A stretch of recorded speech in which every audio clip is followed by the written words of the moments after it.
Hey, welcome back to another video of The Good Times Never End with me, Cole. Today we're going to be doing tie-dye.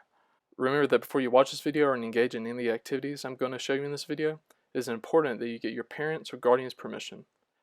It's very important for us at Camp Aransas Zoo that you do that. So if you haven't done so yet, please hit pause and do not resume until an adult said it's okay. Alright, now that we have the permission we need, let's get going. To start today's activity, you will need a piece of clothing to tie-dye, something to set that on, whether that be a tarp or old newspaper or old towel, protective gloves, squirt bottle, a bowl of cold water, rubber bands, and a bag to hold the tie-dyed clothes in. I got my tie-dye solution from a local craft store. You can buy that tie-dye kit at either a local craft store or Walmart. And if you don't want to use the tie-dye kit, you can also use food coloring. To prepare the clothes, you'll need to wash the clothes, and then after washing them, you'll need to soak them for about 5 minutes in cold water.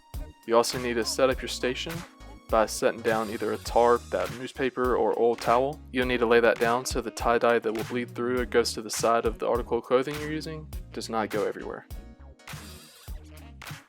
After setting up your station, you'll set down the article of clothing. I chose to do a shirt, and I'm doing spiral pattern.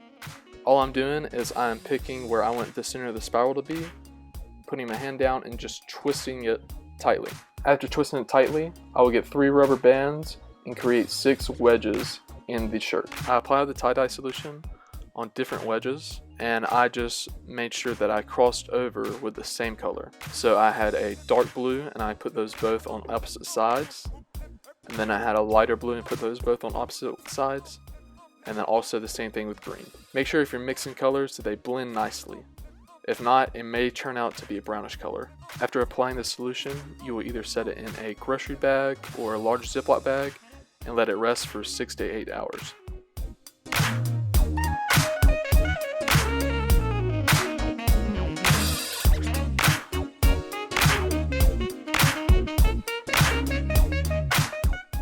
I also chose to do some socks. So with these socks, I just folded the bottom of them once and just began to crunch them up. And then I got 4 rubber bands, twisted it up to create an X pattern on it. I then tie-dyed the opposite sides with the same color. So again, I put dark blue and dark blue on opposite sides and the 2 lighter blues on the opposite sides of each other. Once you're done dyeing the clothing, you'll then put it in the plastic bag or the large Ziploc bag and let it sit for 6 to 8 hours.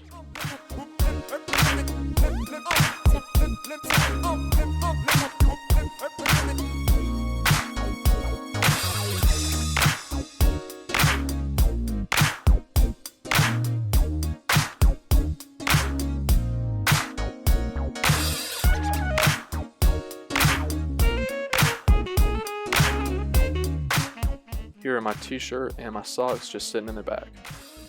After allowing the dye to sit 6 to 8 hours, rinse it off well to remove any excess dye. Wash the article of clothing by itself and dry it by itself. Wash it separately for the first few times.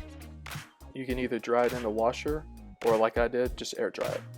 Here's the final product of my shirt and my socks. Thanks for tuning in again to another week of The Good Times Never End. Camp Aransas Zoo misses you. Hopes you're staying safe and happy. Don't forget to post a picture or a video to today's activity. I want to see all those tie-dye patterns that y'all made today. Make sure to tag us or hashtag us with The Good Times Never End. Don't forget to clean up after you finish. Y'all have a good one.